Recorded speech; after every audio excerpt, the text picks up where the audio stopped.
Dr. Intan. Thank you, Mr. Chairman. Actually, I would like to address this to Second Minister. My answer is similar to the Honourable Member, Ms. Jessica Tan. It's about the gender pay gap. It's heartening to know that if you look at the public sector, the gap is probably not as much as 11.8% that Minister shared earlier. But there are plans to address this gender pay gap and further reduce it, especially in the private sector and especially those in the senior management positions, because I shared the data in my speech earlier that specifically for those who are earning more than $11,000 a month, the number of male employees is twice that of female employees. So if we can try and reduce, bring that difference further in the senior management positions, that would be good. Mr. Chairman, as I explained, it's not entirely clear to me that there are, in fact, very significant gender pay caps after you have controlled for occupation, after you have controlled for years of service.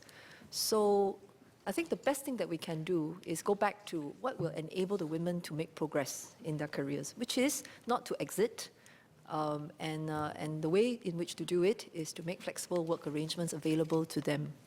I should just make a small point.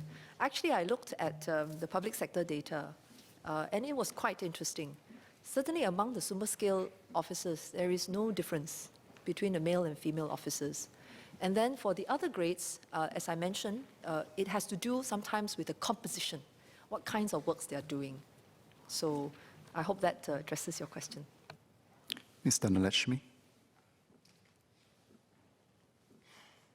Two clarifications. One on CTP.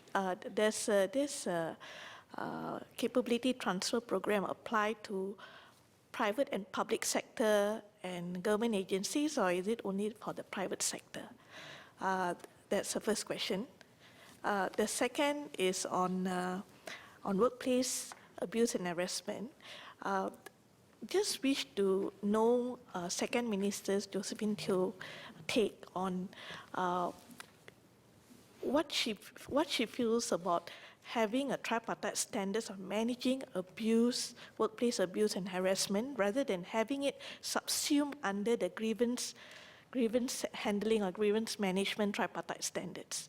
This is because to give more clarity to employers on how exactly to manage situations like that, rather than making it more a general statement under the grievance handling tripartite standards. Thank you. Minister.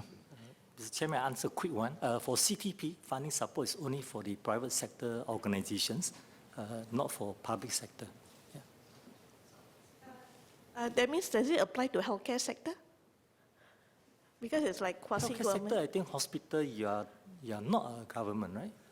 It's quasi, yeah. It's quasi. Exactly. Okay, so as long as you're a private sector organization, you can apply. Associate Professor Denogo. Sorry, Mr. Chairman, to address Ms. Tana's question, Mr. Teo. I should say that these interventions can evolve over time, and we will take the suggestion and we will look at it, and if there is a good reason for us to have a separate tripartite standard, yes, I think so, but let's take a look at it. I should also just supplement my reply to Dr. Intan.